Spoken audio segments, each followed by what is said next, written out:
Well, Thanksgiving dinner is going to taste a whole lot better after that win. The Colorado Avalanche take down the Vancouver Canucks 5-2.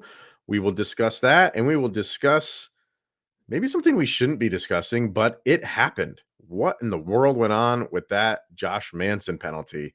That's going to be a big topic of conversation. New episode of Locked On Avalanche coming at you. You're Locked On Avalanche, your daily podcast on the Colorado Avalanche. Part of the Locked On Podcast Network, your team every day.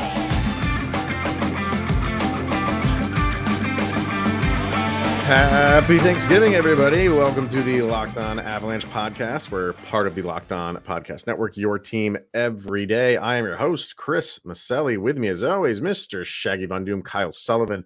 Thank you for tuning in, making it your first listen of the day. That is always appreciated. Make sure you follow us on our social media outlets, LOPN_Avalanche on X, Locked On Avalanche on Instagram. Questions, comments, concerns, and opinions, lockedonavalanche@gmail.com.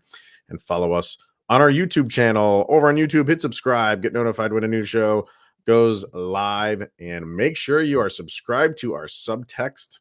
Link to that is in the show notes below. And when you do, chat with Kyle and I one-on-one, become one of our very special insiders and get your take on everything going on with the Avalanche. So we are almost at the quarter pole here for the season, and we will get into that a little bit later.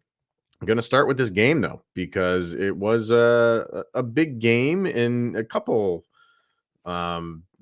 aspects here. One is the Avalanche had to bounce back after that loss to Nashville. And two, you're going up against a very good Vancouver team. And this is how, you teams, when they face the Avalanche, it's like, okay, how do we do against good teams like that? And it's the same for the Avalanche when they're facing good teams. So they go out and a good game, a weird game in the second period, which we will definitely get to. But in the end, the Avs pull away a fantastic goal by Cale Makar, another empty netter, and they win this thing 5-2. So you got to be feeling pretty good about this one. Especially with that start, you knew, like, if you listened to yesterday's episode, we kind of laid out what Vancouver is as a team. And the Altitude broadcast did a really good job at laying out what Vancouver is as a team. And when Nils Hoglander scored that first goal and Thatcher Demko, he kept getting hot and those saves started looking good. You're like, oh boy, here we go. This is going to be an uphill climb. And then you wrap up that first period with a 2-1 lead going into the second. You started to feel really good. And then you were like, oh, is this going to happen? And the second period happened, and the Avalanche still kept on track. And I think that was the big thing for me. Like, that second period was a good one where you can get frustrated, lose your edge, and a very efficient team in Vancouver could take advantage of that and steal that game in the third. And the Avalanche stuck to the course, and they walked out looking really good. Yeah, I have that down. It's one of the notes that I wrote down was, after that second period, emotions were everywhere, right? Yeah. It was just a poorly officiated period, and emotions are high. And I wrote down the best thing that you could do is come out and get a goal early and put all that stuff not behind you, but it's no longer the topic of conversation. Like it's not as much as a conversation starter, right? So, and that's what they did. They came in, and you get that goal that it seemed to go off Riley Tufte. Apparently, it did, and he gets that goal. So that's the first goal for him. Who, by the way, gets called up pretty late. At least they made the announcement pretty late. And Logan O'Connor did not play in this game. I'm keeping an eye on X right now to see, I'm sure Peter Baugh is asking him about it. And some of the other people that are there, I'm sure they're asking him. I don't know if we'll get, a full-fledged answer as to what it is. But he did not play. So you did not have him, and you did not have Sam Girard again for today. And again, that is personal reasons. So, I'm keeping an eye on X to see if there's anything going on with Logan O'Connor. But you were down him, obviously down Sam Girard. And that second period was just crazy. So to come out into the third, when did you get that goal in the third? A minute and 24 into the third period. It's exactly what you had to do just to get that second period and that nasty taste out of your mouth of the second period. Yeah, that second period, and we're gonna break it down, but there was a period of time. I think there might have been maybe 1 to 2 minutes of actual 5-on-5 time in that second period because it was 4-3, it was 5-3, Crazy. and it was 4-4, and it was just it had all the makings for the game to get out of hand, and Mm, with Nathan McKinnon leading this team, you can get emotional, and when things are not going your way and Josh Manson gets the boot, you're you can get frustrated. And again, this Vancouver team, they're cool, calm, composed. They're efficient when it comes to the shot, efficient when they come to their play. And these kind of games don't really affect Vancouver. yeah. And it Well, honestly, when everything was said and done, I don't think there was much of effect of that weird, wacky second period on either team. So it was honestly a continuation of the first and the third were very similar periods. That second, I don't know. We're going to be looking back at that as a joke all year long. I mean, I think it just naturally, you say both teams kind of like got over that second period. I think because no penalties were called in the third, Yep. none. After you're calling everything left and right, you let them suddenly play in the third period, and I think the players kind of just realized that, and yeah, they both kind of got back. Vancouver looked really good in the third, Yeah. and it was getting to the point where I was like, oh boy, like they've had so much of the possession in this third. They pull the goalie with like 3 minutes, almost close to 4 minutes. I think it was like 3 minutes and 40 seconds. They came back from a commercial break, and that's when they had already pulled Demko. So I'm like, man, they got 3 minutes and 40 seconds to play around here. This is gonna be tough. And they've already been in your defensive zone pretty much this entire period. And then Cale Makar just makes an absolutely beautiful play. Talk about a guy who, not that he was in the doghouse, he's Cale Makar, Yeah. but from going from kind of being, everyone's throwing the blame on him for what happened at the end of the Predators game to turn this around and make that move. And the best thing about that was he's so fast. You know what I mean? Like his speed is just incredible, but you had so much time at the same time, you had so much time to see all of that develop. And it was just him and Demko for it seemed like an hour. And Yeah. that build up to that. And I had so many opportunities to say, please put this home, please put this home, please put, and he did. And it was like so much relief from that goal because it was a big moment. It's a big got him up 4-2. Not that it's completely over then. We all know, but that made you feel really good how that worked out and how it worked out for Cale Makar too to bounce back and do that. He had a great game. And to your points that uh, I find it funny that you bring up the Demko being pulled with 3 minutes left. When that happened, I was like, oh, this is definitely Footer leaning over to talk it saying, hey, Patrick Waugh used to do this thing. Why don't you give it a shot? It's a I lot was of like, time. that was a lot of time. A And lot of time. that Cale Makar goal, and if you watch the whole game that Cale had, it was a very clean game. You could tell that Nashville ending bothered him, and he played Mhm. a very clean, efficient game. And for him to take that breakaway and put it home the way he did, I it's one of those that he put it home, got the goal, felt good. But the dark timeline of this, what if he missed that breakaway? And then he has Ah, that give up, and then he's gonna be well, answering questions of the yips, and is this affecting Cale Makar? uh, I was thinking about that when he yeah, was doing his celly. I was like, thank goodness he put that in because if he would have missed on that breakaway, he's going it's to be going I through don't this for a while. I can't imagine people would get on him as much of missing a breakaway as just, fumbling the puck, which led to a goal. I get what you're saying, but it's not easy to do. Put, even on a breakaway, it's It's not true. easy to do. But his release on that was just unbelievable. Unbelievable. Um, like I said, I'm keeping an eye on X or anywhere about Logan O'Connor. I don't see anything up yet, But Evan Rawl actually put up McKinnon right before that play, in the same play, where Makar had the breakaway. The puck kind of was in his area because Nathan McKinnon blocked a shot that went off his leg, and Evan Rawl put up that he is currently getting x-rays for that. Nathan McKinnon is.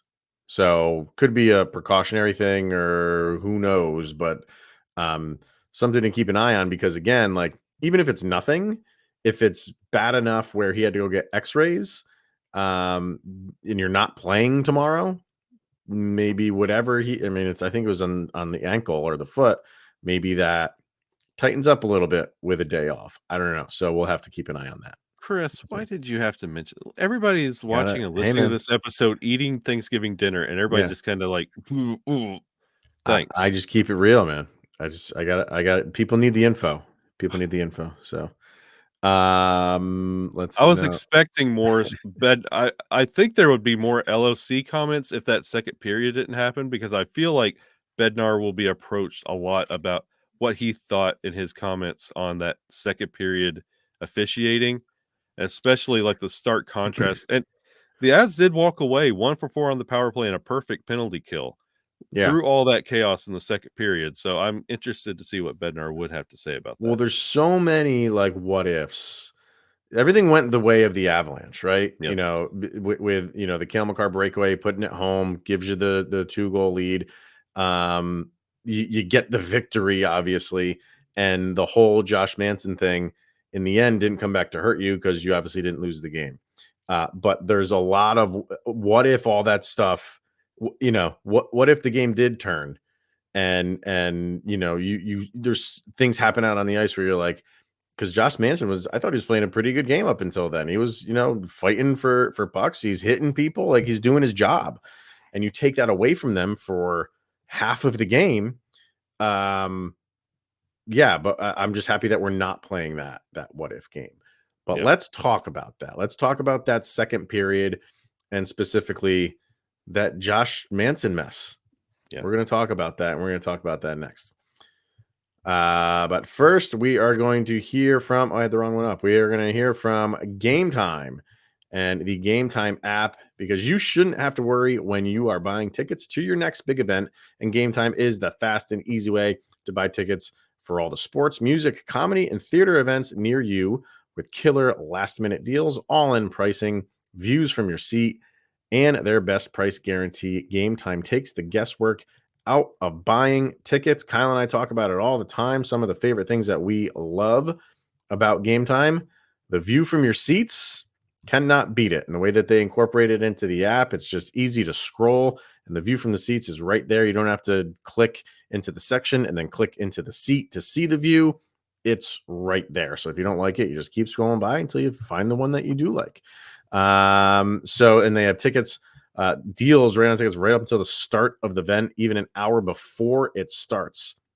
And they have some pretty sweet zone deals as well. So certain sections of the arena, they'll have flash deals for that as well. Really awesome creative app for getting tickets. So download the Game Time app, create an account, and use the code LOCKEDONNHL for $20 off your first purchase. Terms apply. So once again, create an account and redeem the code LOCKEDONNHL, LOCKEDON NHL, for $20 off.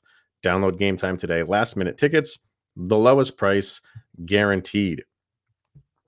All right. So yeah, how this second period went down is probably going to be talked about. And the header of all this is obviously the Josh Manson one. Who was he fighting with? Brock Besser. And they're just bodying each other right in front of the net, and Manson gives him a nice little shot, and Besser comes back at him and kind of gives him a shot, and you can see that Josh Manson is not even looking at him.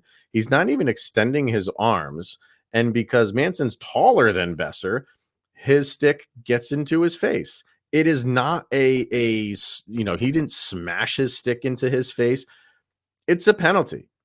They call a penalty. They call the penalty on Besser too, by the way. Yeah. Which I think we're kind of forgetting that aspect. So Besser commits an infraction, which leads Josh Manson to commit an infraction, and they both get penalized. Besser goes down like, he's winning the Oscar of the Year award. And then they review it. And I'm like, what are they reviewing here? I don't understand what they are reviewing. And then they make the announcement that it's a 5-minute major and he's done and he's out of the game. Dude, I'm not kidding you. When like I almost woke my kids up because I'm like, what is how do you come? Yes, it's a penalty. Even accidentally, he gets him in the face. That's a penalty. It's just like tripping. Even if it's an accidental trip, it's a penalty. But you can see that all Manson is doing is kind of like bracing himself or protecting himself because he knows Besser's going to give him a little, because they're just jostling in front. So by doing that, he just picks his stick up and it hits Besser in the face, and they're going to kick him out of the game for that. Yo, man, like if that's what we're doing, like we'd be having guys kicked out of games left and right. And this goes back to the conversation we had a couple weeks ago about what we should do about the referees. And this would be a beautiful opportunity for holding the refs accountable and let them have a press conference as well. Just the logic behind this. I would love to understand, because this year has been extremely noticeable. I have never seen so many 2-minute boarding calls in my life. And it's usually an automatic 5 and possibly a misconduct. And now, not even looking, Besser goes down into his stick.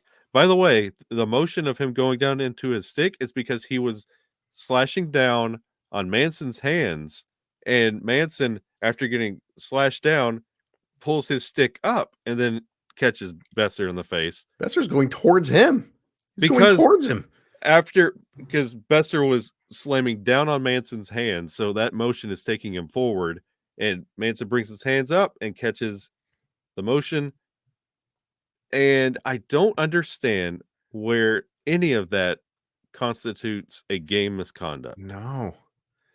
You see that play at least 5 to 7 times every game, and it's just not highlighted because it's not offsetting penalties. And why you go review it and still stick to it is another head scratching thing, because does that not come through Toronto as well? I don't think so. I think it only goes through Toronto for like challenges and stuff like that. That's not going to go to Toronto. This is these refs made that call. That's them. So and that's the part that I don't understand either, is you reviewed it. You went and looked at it. And what you looked at, you're like, that is a misconduct, and we are going to kick him out of the game for what he did on that. You could go around. There was a ton of games Wednesday night. You can go around. I saw one in between Boston and Florida. I watched a lot of that game. There's hatred there after how that first round went in the playoffs last year. They were going at it, those two teams. And what I watched from that game, there was so many plays in that game that were a lot worse than 100 times worse than what Josh Manson did. And there was either nothing called or a 2-minute penalty. This one just makes no sense to me. And what I hate about it is, yes, they reviewed it. And I also hate that we will hear nothing. Josh Manson's going to get fined because he had a 5-minute major and a game misconduct. He's going to get fined for this. And we will hear that. That's all we'll hear. We won't hear an explanation from the refs. We won't hear an explanation from the league. It's just, we're going to go about our business and make it seem like they made the right call. And then on top of that, Jared Bednar can't say anything from the bench because we're, Major League Baseball umpire happy and throwing coaches out now. And then they get fined $25,000 for getting thrown out of a game. We are just so twisted into pretzels and trying to figure out how the NHL is operating its refs and its penalties and its calls and everything right now. It's so confusing. I can't make heads or tails of it. And that was going to be my point, was at the beginning of the year, you heard that report that all the coaches were brought in to be made aware that they are not going to be permitted to say anything negative about the referees. We're not going to have that conversation. We're going to handle them with respect, Mm. which we talked about it, which we kind of understand. But Right. then the narrative over this season, it doesn't matter what team you pull for. Like you were watching the Boston Florida game, I was watching the Devils and Red Wings. And you know what? The officiating across the league all year long has been atrocious. And I don't know if it's just the quality of referees are bad or if it's just the referees know that they can't be criticized and they're a little bit more emboldened. Could be. And Could be. there's no limit to what they can do. They can get away with it, which is weird I because that second to third period difference in the nature of the calls was so stark that I wonder if Mhm. somebody got in their ear, said, "Hey guys, that second period was out Oh, of I'm hand sure. and we got to clean this up." Yeah, So I'm I sure. wonder where that voice is coming from, but the officiating, it doesn't matter what team you cheer for or what game you're watching, both sides, you are getting it is bad calls all year long. Because here we are, we're everybody's like, this is a big game. These are two very good teams and going, and then that second period just broke this game down. And there was zero flow to this game. And you're right, it was crazy to see, Vancouver power play 4-on-4.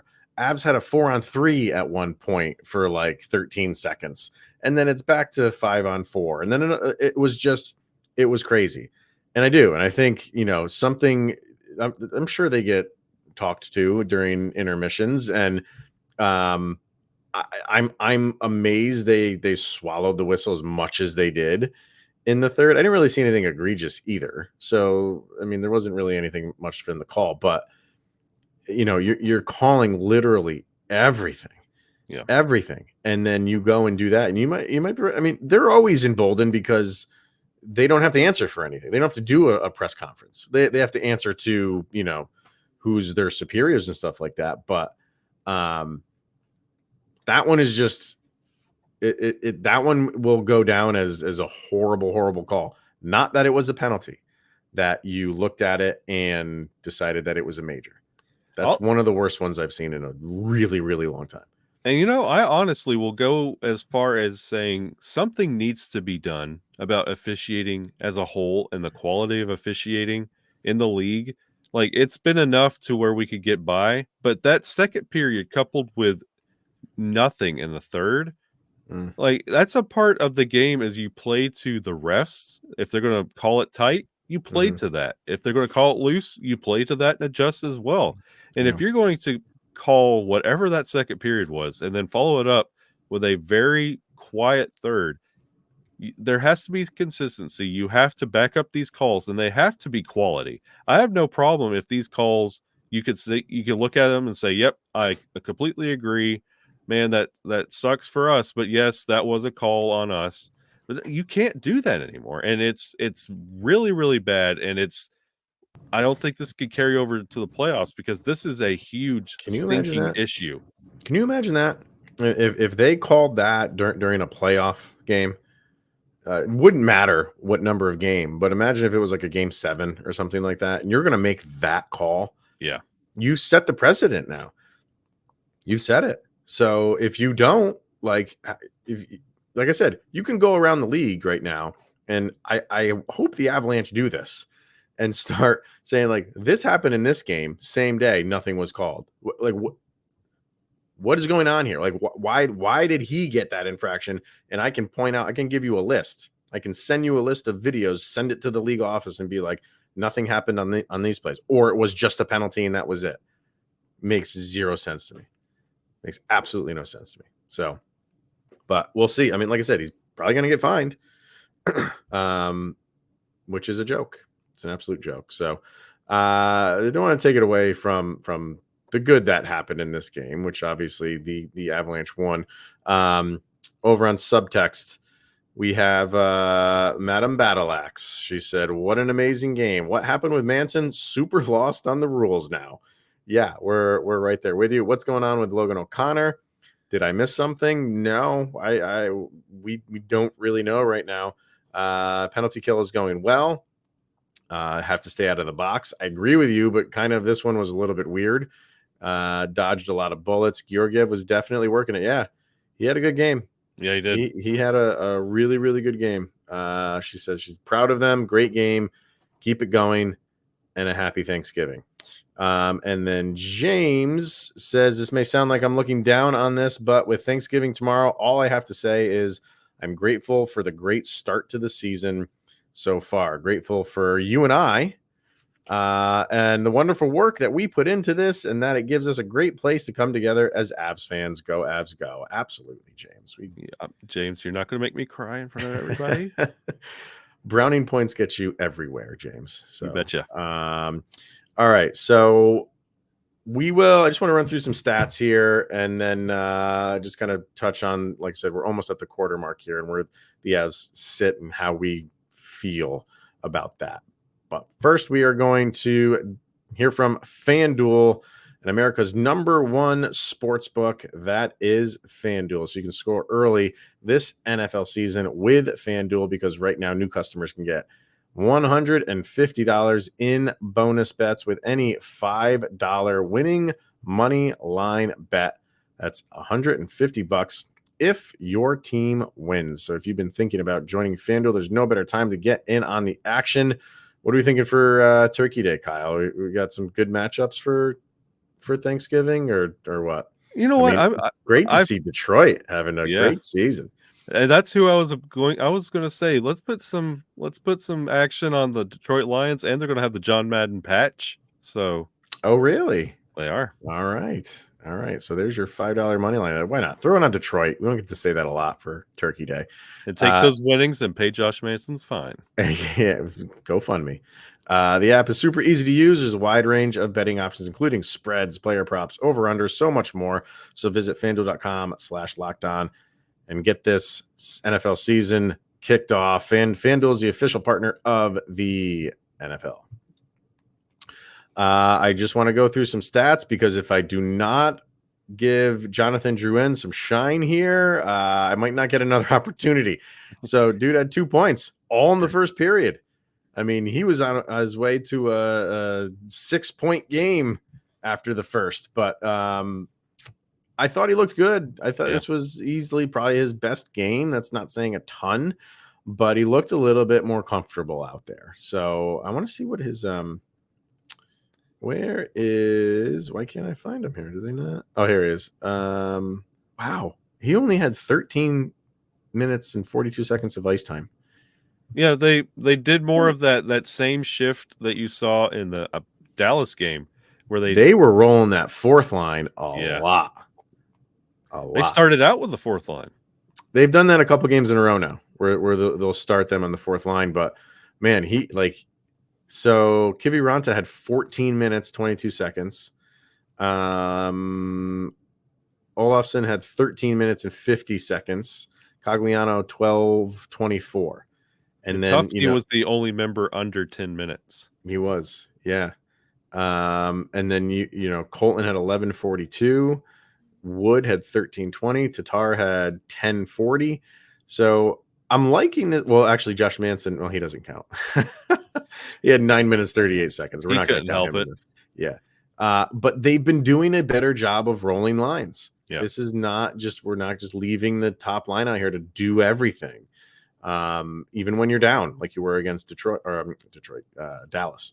So yeah, Drouin with 1-1. Good for him. Val Nichushkin keeps chugging along here. He's been on fire lately. Cale Makar was the #1 star last week. Be interesting to see where Val Nichushkin, he should get some love for 3 stars of the week this week for sure. So he had 1-1. Colton with an assist. Miles Wood with an assist. McKinnon with an assist. Rantanen with 1-1. Tufte with that goal. On the defensive end, Bo Byram with an assist. Cale Makar 1-1 +3 on the day. I think he won the battle between him and Hughes, because I think Hughes just had an assist, which he did, but Hughes was also a -1 on the day. So all in all, I think it was a solid game. Solid game. This Avalanche team is they're getting behind, but they are coming back in these games. And now it's just getting that lead, keeping it, not giving up late goals. And that used to be the MO starting out this season. The Avalanche would let up that first goal, and then they would come back and do what they had to do. And with Drouin, I hope to see this momentum continue. Yeah. Some easier opponents coming up, so he could really maximize. Like for Drouin to have more points than Nathan McKinnon, that speaks volumes. So that's really good for Drouin, and hopefully he starts to catch a little fire. So we are almost at the quarter mark here, and the Avs sit at 12-6-0. The only overtime game they've had, I think, is that Sharks game. I think that's it. I'm like just going off the top of my head. I don't think they've had another overtime game, and when they won that one in the shootout. So, yeah, I think that's it. But 12-6 so far. Yeah, I mean it's been up and down. It's like the wins have been really good, and the losses have been pretty bad. Yeah. So it's weird. There's like no like middle of the road here, for the most part. But I think, as from a fan base perspective, like people are jumping on those losses and just saying like they're terrible. They're bad, Yeah. but how are they responding from those? And they continue to respond well from those. So while it's been this, up and down, like you're in the ocean type of season so far, where the Avalanche are in the standings is, like I say all the time, they stay afloat, and they got 24 points right now. That's top 10 in the league right now. Yep. So I'm fine with how they're playing. Yeah, at the quarter mark, this is exactly where you want the Avalanche to be. Honestly, if you're really thinking about it, this is probably better where they should be. With their play, with their hot and cold states that they've been in, like this is better than they deserve to be. And this Avalanche team is really putting the pieces together now. And you're seeing teams like Dallas and Vegas start to have a little reality check a little bit. Mm-hmm. So you would expect the next quarter, this halfway point of the season, like this Avalanche team, they could be really dangerous. Definitely. And you look at what they've left on the board so far, right? The Nashville game, obviously, the Seattle game where they gave up a goal in last. Like, so there's points that they've left there. If you get those, you're sitting really, really pretty. But that's, part of the game is some of those you're not going to win. Some of them you will. And I think as the season goes on, you're going to see the Avalanche kind of righting the ship and winning more of those type of games than early in the season when they're losing them. Yeah. So, yeah. No, and this is as of right now, if you kind of extrapolate their record now out through the rest of they're a 100-point team. Beyond plus 100 plus. They're like in the 104, 105 range right now. How can you be mad about that? And I feel confident enough in this team that you could put them against anybody right now. And I feel really good about the Avalanche chances. Yep, definitely. Let's run that Vegas game back. I bet you it's a different result. That's what I'm looking forward to the next time that they play against each other, because you've gone up against Dallas. You played very well against them. You went up against Vancouver. You played very well against it. So yeah, I'm confident and not that, they're going to lose some of those games too, right? But just the fact that they will be competitive, you want them to be, you still have that confidence in this team, no doubt. So overall, I think things are okay. Last bit of news or things that we have to get to is our sound check. So Kyle and I pick one song after every game, and we put it on a playlist over on Spotify. So just go over to Spotify, search for LOA Soundcheck, and this is volume number 3. So follow along for that whenever a new song gets added. What do you got for this one, sir? It is Thanksgiving, my friend. And what is one thing I am thankful for? That'd be the Wu-Tang Clan. How many Wu-Tang songs do we have on it? I think this is like the third or fourth Wu-Tang song so far. But this one fits. Okay. This one's for Josh Manson. This is Sound the Horns from Wu-Tang Clan off Chamber Music. Okay. I ain't down with getting crossed. I've never been the boss. Josh Manson, he got crossed. Yeah. He got sent to the locker room. Yeah. And guess what? That being down a guy, the Avalanche overcoming that, it's really big. I would like to see Josh Manson like keep this going, but sound the horns. Like, who anticipated this result, this final score coming out of the Vancouver game? Like, at home, you had the home crowd with you, sounding the horns every time you scored the goal on Vancouver. Right. So that's where we're going. Sound the horns, and it's a great vibe for this game. All right. I also went the route of Thanksgiving, but it has multiple meanings. And I didn't tell you what I picked, by the way. I went with a Weird Al Yankovic song, my friend. And that song is Eat It. Oh, yeah. It's obviously the Beat It parody. And it has multiple meanings for me. One is obviously it's Thanksgiving. So go ahead, eat your Thanksgiving meal. But I'm also throwing a little dig at the Cale Makar, Quinn Hughes comparisons because all you people can eat it. Because this was Cale Makar. Cale Makar is just on another level. He just is. Quinn Hughes. I'm impressed with Quinn Hughes. Like he's got really good speed. His passing is very impressive. That puck stays on his stick a millisecond. He knows where he wants to go with it, and it's gone, and it's accurate. As good as he is, Cale Makar is better. And I know they want to do a lot of comparing the two of them. All you can compare is like what's happened for the first 17 or 18 games of this season. That's all you can compare. You cannot compare careers. You cannot compare what Cale Makar has done so far up to this point in his career with Quinn Hughes. And I think it was a big moment for Vancouver fans that when it'll always be a big moment when these two teams go up because of these two guys. And at least for this one, Quinn Hughes had an assist. Yeah, and Cale Makar had an assist. And it would have been, okay, they both had an assist type of game. But that goal at the end by Cale Makar just shows you how dynamic he is. So that's why I'm throwing out the eat it to all the Canuck fans and everybody else who wants to compare anybody to Cale Makar. Just stop. Yeah, that's a great music video too. Fantastic.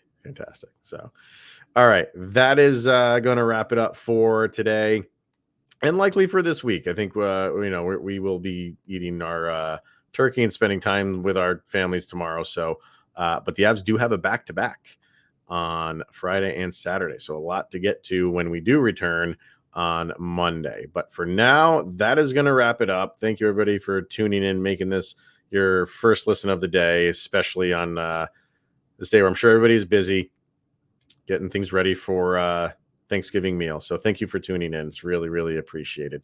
Enjoy your Thanksgiving. And for Mr. Shaggy Von Doom, Kyle Sullivan, I am Chris Maselli. Thanks for tuning in, everyone. Once again, enjoy the holiday, and we'll see you Monday.